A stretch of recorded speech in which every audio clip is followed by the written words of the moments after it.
All right. Dev update on cheating from our homie Jonathan. Jonathan, what do you got for us, brother?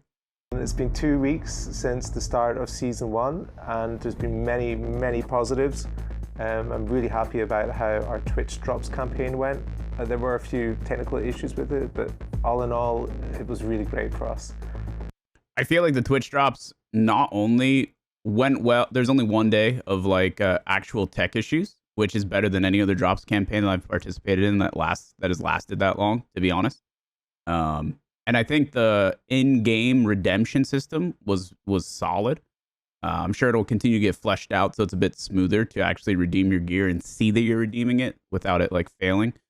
But I love the in hideout generator system. I think that if they smooth out how they redeem, that'll be a really nice way to grab your gear.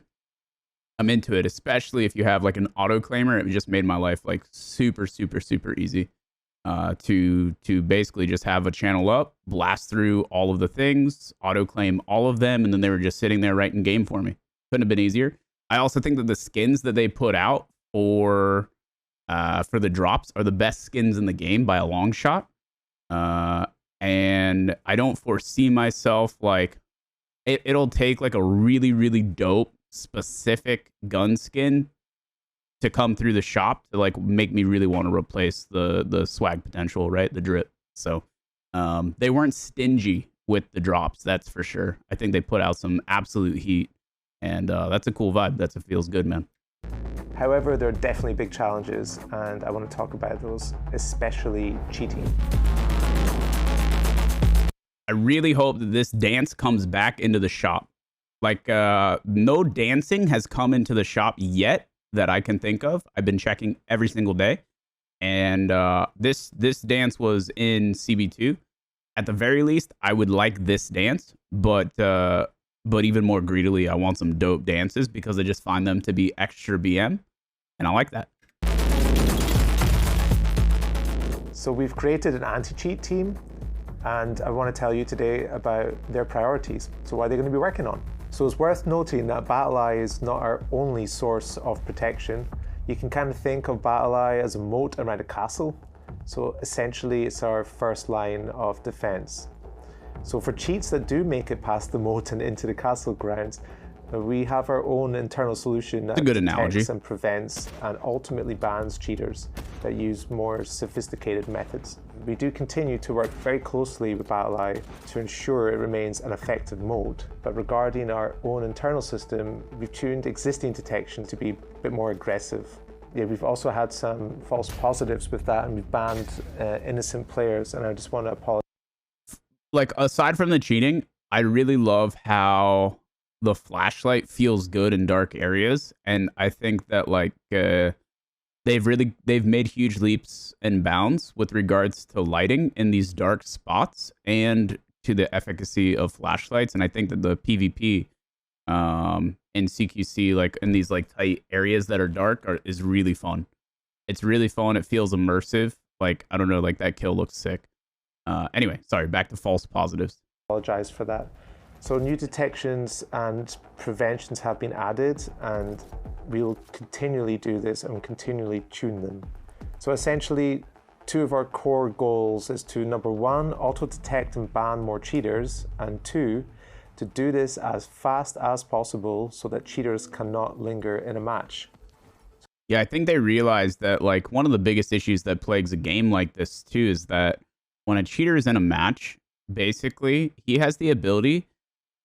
It's like a double-edged sword because the cycle has fixed the problem of dead raids from Tarkov in the sense where like people spawn near each other, they instantly start to kill each other within the first like couple of minutes. This is also like the period where the server is the least stable because like everyone is loading in and just like the first 5 to 10 minutes, it's just like has the most population, very desyncy, the fights don't feel good. And then after that, if you happen to survive, you may go the entire rest of the raid, like the next like 40 minutes or whatever it is, depending on the map, without seeing a single soul, right? So in Cycle, with the constant, respawning of players, the population upkeep of bringing in new people every time someone extracts, every time somebody dies. That's an amazing feat, right? I think it solved a huge problem. The 6-hour raids are incredible. Like, this is huge quality of life upgrade from the Tarkov system, and really quite genius. However, the downside to this is that when a cheater is inside of a raid, they have the ability to impact so many more people, and that feels bad, right? So I understand their earnestness to catch and ban and remove a cheater from a match as quickly as possible, because again, their ability to negatively impact other people's time in raid is really high, really high. So as more players continue to play, and as our system records more information about cheaters, it will continue to get better and better. We have also begun to develop a victim compensation system. This is really neat. To grant loadouts back to those killed by verified cheaters. Another feature that we're working. I wonder how those kits are going to be distributed. If it's going to say something along the lines of like, hey, we detected a cheater and this is the kit that you lost, like, enjoy. Or if it's just going to show up in your inventory randomly and you're not going to know. Or is it going to come through the generator, right? I don't know. I don't know how they're supposed to show us that we've received the juice. Working on is ping limit. So you think this player ever considered aiming for the head? Because I'm not. That was a lot of like body and dick shots, man. I'm thinking that guy probably wouldn't have the opportunity to run at him with a melee. I don't know. Just never has he ever aimed for. So if your ping is over a certain limit, you won't be able to join that regional server. This is big, and I think it's good. As long as the ping limit's set so that NA can still play with EU, I think that this is important and feels good. This is something that basically had to happen in Tark, more so because of the poor netcode, to try and like cut down on people abusing ping on top of poor netcode to give themselves a massive advantage in peaking, etc. So like there's benefits there, but then also obviously there are benefits on the cheating side of things. And it just ensures a more consistent player experience, because there's nothing worse when it comes to a high risk, high reward game when you are losing to something as silly as this person has like 400 ping, and as a result, like, I can't either hit them or their body is showing not in the place where they actually are. The hit registration is completely scuffed. Like, I was dead before they even saw them turn the corner. That kind of thing doesn't feel good. It also makes it harder to detect someone who's genuinely cheating versus someone who just has like a really poor connection. I think that leads to false positives. I think it leads to a serious cancer that has been really at the root of a game like Tark for so long. And I hate to make all these comparisons, but it's hard not to, right? Because these are challenges that have plagued Tark for a really long time, most of which are not remedied to this day. So just to see the level of proactivity that's coming from Yaeger Dev here feels really good. It feels like not only are they more transparent, but they're really trying to get out ahead of the issue before it becomes overwhelming. So that feels incredible. Server. So this is to stop players who are using VPNs to go basically halfway around the world and enter a different region.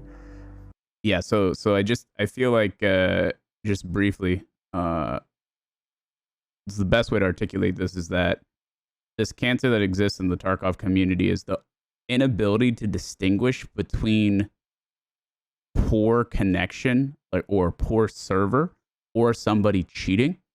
And when you can't tell the difference because both problems are so bad, it leads to just like a decrease in quality of experience, like to the greatest magnitude, right? It just feels so terrible to have no idea, like, was he cheating? Was it just a bad server? Like, why Why is it my responsibility to try and distinguish between the two? It shouldn't be. Like, these are problems that really need to be addressed, and this is like a tale as old as time when it comes to battle state games, and just very, very frustrating to see this like already being early, like again them being proactive and trying to very early prevent this is something that feels really good.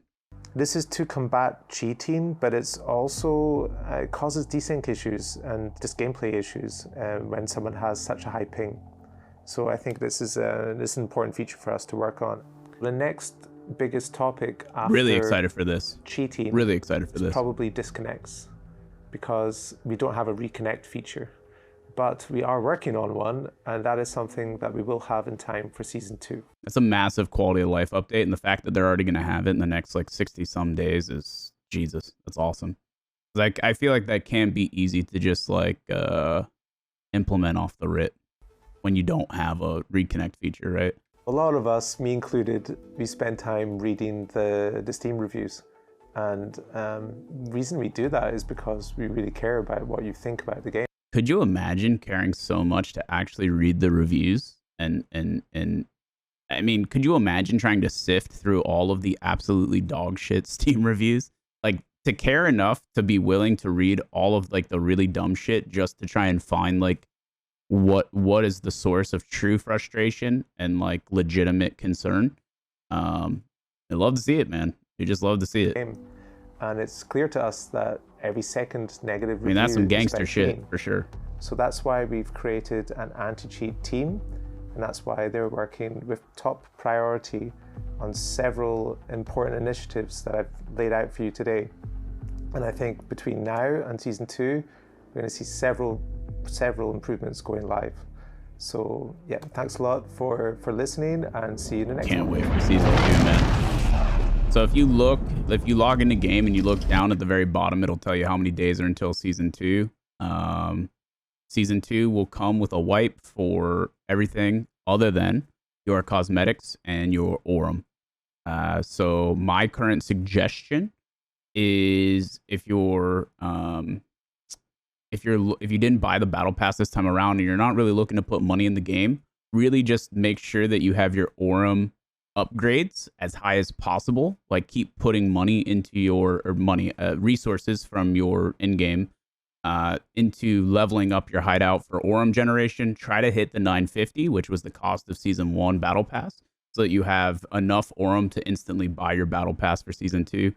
To have it at the very beginning is really, really, really nice, because as you complete things which happen at a quicker pace at the very beginning of your season, because the quests are a little bit easier and a little bit less tedious, that will help you boost your battle pass much quicker this time around. So to be prepared and to have that Aurum ready, if you're not willing to put $10 into the game, into a free-to-play game, because they give you that ability, which is awesome of them. Just a little suggestion: make sure that you're farming up your Aurum, because that will stay. So let me know what you think about the cheating situation right now. Personally, I feel like I am running into them maybe like 1 in 5 raids currently, but that is in like one of the highest buckets, if not the highest bucket. So that's a bit of a different experience with the MMR system, which I still personally hope that they remove. I think they're on the right track, and I'm hopeful that this team makes a noted impact on our day-to-day experience. Thanks for watching.